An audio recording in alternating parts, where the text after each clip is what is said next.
Now, this is a morning motivation segment on iBrand Daybreak. Starting your own photography business is a great way to add a second income or a main income if you work hard. Now, while the photography market is competitive, many photography business owners have been able to find their niche and build a sustainable career. Like most creative endeavors, you need to balance your passion for photography with real business skills in order to be successful. And now joining us right here is a successful photographer, Jide Pounds Ibitoye.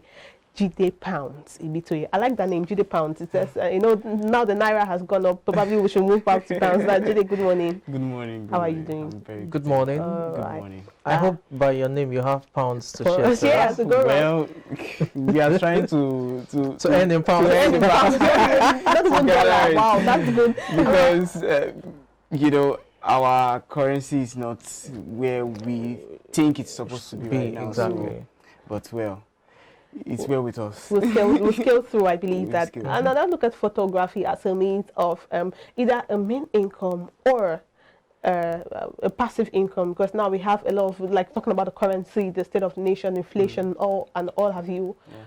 Yeah. There's a need not to depend on just one thing to do. Photography as a business, how lucrative is it?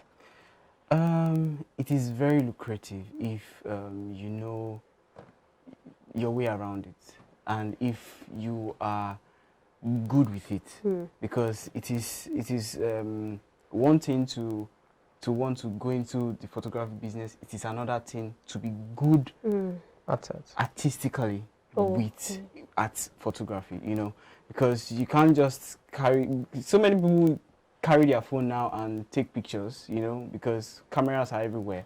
But it takes you to be very good at what you do, at making imagery before people, brands can call you in to either collaborate with them or do a proper business with them. Okay, I'm using that as a preamble. Let's delve into the concept of photography, the image, the imagination, the ability to create the image in your head before you even pick up the camera. Yeah. Take us through that process of photography. I mean, you're a professional, so if you probably have a photo shoot or you want to create something out of an image, how do you go through it? Okay, so first of all, for me, nowadays I don't like to call myself a photographer. Okay. I like to call myself a photo artist. Oh, okay. Because from before taking a photograph, you have to be able to create an image in your head. You have to be. Some people used to call it inspiration. You have to first think about light, think about concept, think about the message that you want to pass across to the audience that you want to pass it through. So first of all, before even carrying the camera to say you want to shoot, you have to be artistic yourself. So because photography does not just it's not just somebody should stand, do your head like this, do your head like this, and and you take pictures. It starts from the concept of light, starts from the concept of who you are, it starts from the concept of framing, it starts from the concept of, some people will say rule of thirds and blah, blah, blah, But like I said, it's me, I like to see photography as an art, not just, the basic.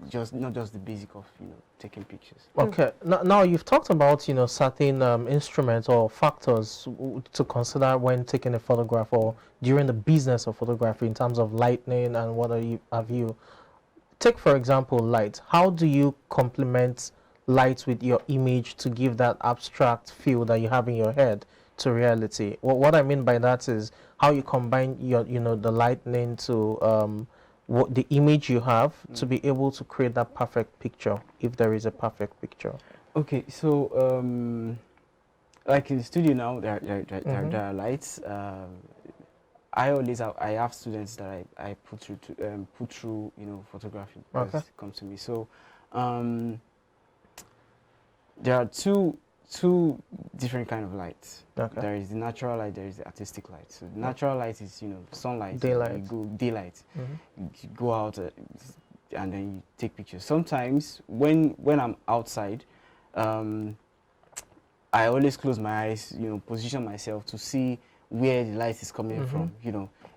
Yeah, the sun rises and the east sets in the west. It sets in the west. So most times when you are outside, you need to position yourself to know how light falls on your subject before you can even take the picture. Sometimes we carry our artificial light, that's the LEDs, the strobe lights, to even complement shooting outdoor.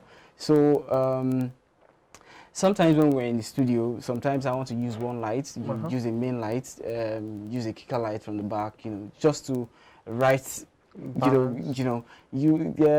I see the concept of lighting as writing on your subject. You're painting on your subject, because at the end of the day, you have shadows, you have highlights. So how do you make all those things complement images? Sometimes when I'm in the studio, I say, okay, please, I need just the main light and the kicker light. Okay, sometimes I say I need the main light and just the air light. So for lighting, it's a way of writing or a way of painting on your subject. All right, that means light is an integral part of photography. So now, you want to learn photography, you have to first learn lighting, or the special lighting designers who work hand in glove with the photographers? Well, it has to be an holistic learning. You can't just say, I want to learn lighting first. I want to learn how to set camera first.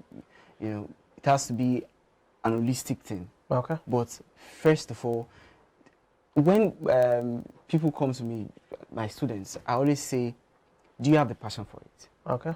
Have the passion for it first before you say you want to dive into it. Okay. Because at the end of the day, if you don't have passion for it, if you just feel like, okay, everybody takes photograph, let me see if I can do it too, you might get lost in the way. Okay. So like I said, it's an holistic process.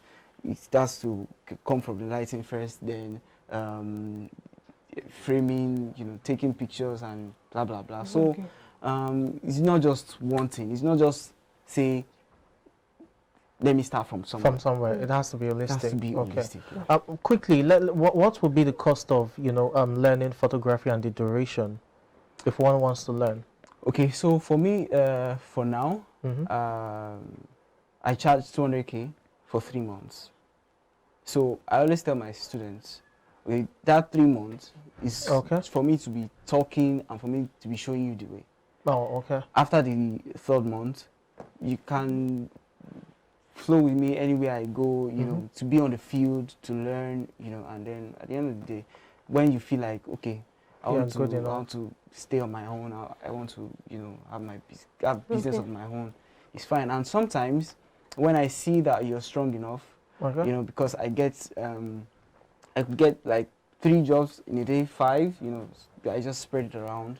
And then if you are able to grab as fast as possible, I send you on the job. All right, now what set up a photography studio, or what are the basic equipment needed, like for a starter that may not be able to have much money to get so many things? What are those basic things you can get just to set up your own photography studio? So I used to tell my students again that not everybody has money to buy everything at once. So when you want to buy, start from probably light, if that is what your money can contain. But you can start the learning process first. You can't just quickly own a studio like that.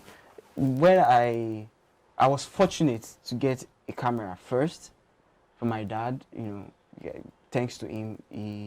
When I was leaving university, okay, first of all, my cousin was home for 10 years. He studied civil engineering. After school, couldn't get a job for 10 years. So before I got out of school, I'm like, okay.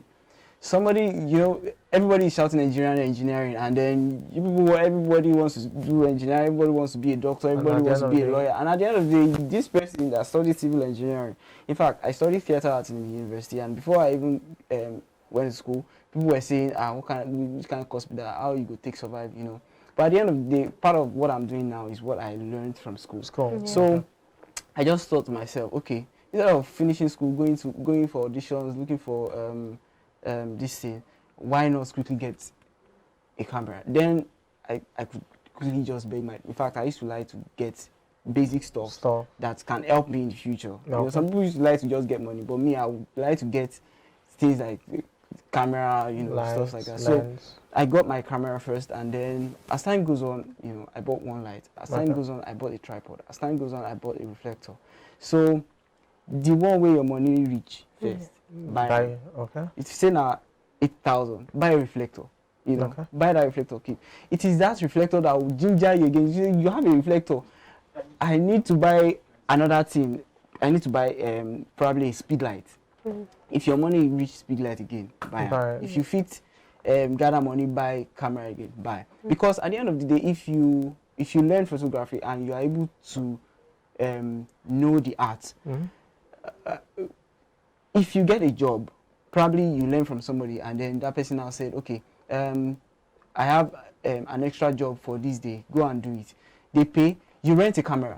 There are people that you rent a camera, and then your money don't reach reflector. You bought that reflector. That reflector will be useful for you where you are going to shoot. You get me? Okay. And then even a speed light, like that. That is how you now become. Okay. The question then will be, what's the cost of an average professional camera that one can use to start photography? I'm saying average because there are different ranges, but that will be professional enough to get jobs done. What will be the cost? Okay, there are so many ranges of cameras these days that even me, as a professional photographer, my head cannot contain, because you keep producing every day. But for now, if I would estimate, let's say 200K. One will get a professional camera to start something. One will get a professional camera to start a photography business. I used to say that it's not how big the camera is.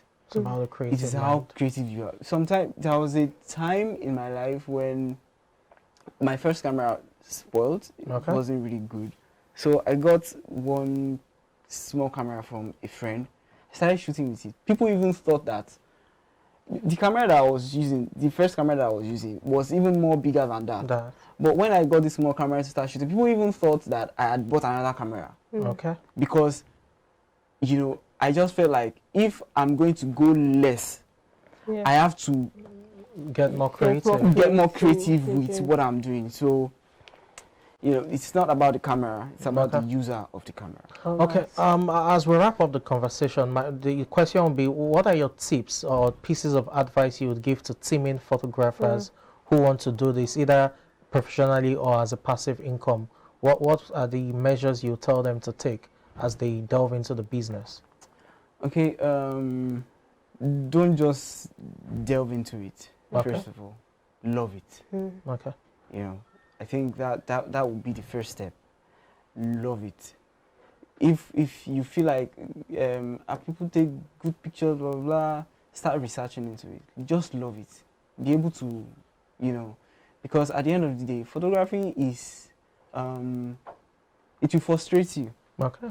It will frustrate you at a point, because it's like maths. At a point you start, because professional photographers, their camera setting is always at manual. So with that manual setting, you have to, there is something I used to call a triangle. There's the ISO, the aperture, and the shutter speed. These three complement themselves. One has to go down for one has to come down for one. When you are outdoor, one has to be very low before, when the sun is too bright, if you don't have an ND filter, so it has to balance each other. So when you are outdoor there, or you are indoor, and then you don't even know what to do, it frustrates you. And then when you want to even dive into the business, you are not getting as much clients as you As you feel like feel you it, should get, yeah. it just frustrates you. So, first of all, Love it. love it. Okay. Love it. Let it be something that you won't even do without. Sometimes when there is no business, You I just still call people in, please let's shoot, because I love it. Yeah. okay. You know, All right. I collaborate with models, collaborate with makeup artists, and we shoot, and then. That's great. So the first thing, Let's still love love it. it. I think Okay. that's the most important thing, to love it. Right? Apparently. Thank you so much, Jide, for Thank you joining so us. We much. appreciate Thank you your so much. time on the show this morning. Thank you. That was Jide Pounds in the studio right here, talking about the tips rudiment of photography. Like he likes to call himself a photo artist because he has gone beyond photography. And that's it on the social. On the morning motivation segment, take a short break now. When we come back, we'll have more interesting segments for you on the show. Stay with us.